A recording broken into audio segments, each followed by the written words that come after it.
বর্তমান সময়ে খুবই জনপ্রিয় একটি ট্রেন্ড সেলফি বা নিজস্বী তোলা। অবাক করা এক ঘটনার কথা শোনা গেল এবার। মানুষের গণ্ডি পেরিয়ে দুটি ইঁদুরের সেলফি তোলার অভ্যাসের কথা জানালেন ফরাসি শিল্পী অগাস্টিন লেগনিয়ার। তার বাড়িতে থাকা দুটি ইঁদুর তাদের রাখার খাঁচার সঙ্গে লাগানো বোতাম চালিত ক্যামেরা দিয়ে ছবি তুলতে দেখে তার নিজেকে ভীষণ প্রভাবশালী বলে মনে হয়েছিল। লেগনিয়ার CNN কে দেওয়া এক সাক্ষাৎকারে নিজের অভিজ্ঞতার সম্পর্কে এমনটাই বলেন।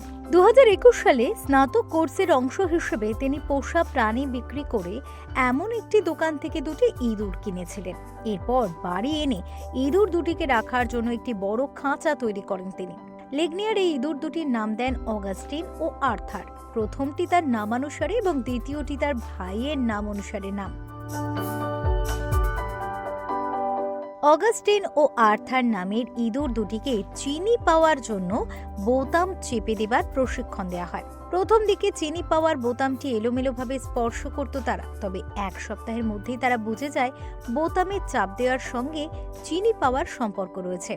এরপর চিনির বিষয়টি ইঁদুর দুটির মাথা থেকে দূর করার উদ্দেশ্যে লেগনিয়ার তাদের সাধারণ একটি খাঁচায় সরিয়ে নেন।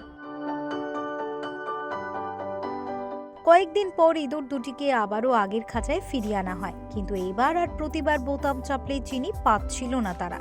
চিনি পাওয়ার জন্য তারা 1 মিনিটে একাধিকবার বোতামটি চাপছিল।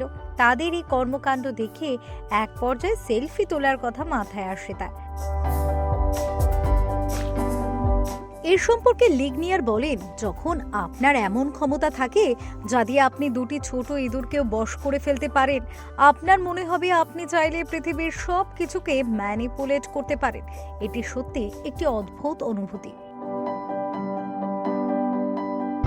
লেগনিয়ার তার খাঁচার নকশাটি স্কিনার বক্সের উপর ভিত্তি করে তৈরি করেছিলেন, যা আমেরিকান মনোবিজ্ঞানী BF স্কিনার প্রাণীর আচরণ পর্যবেক্ষণ করার জন্য সর্বপ্রথম আবিষ্কার করেছিলেন।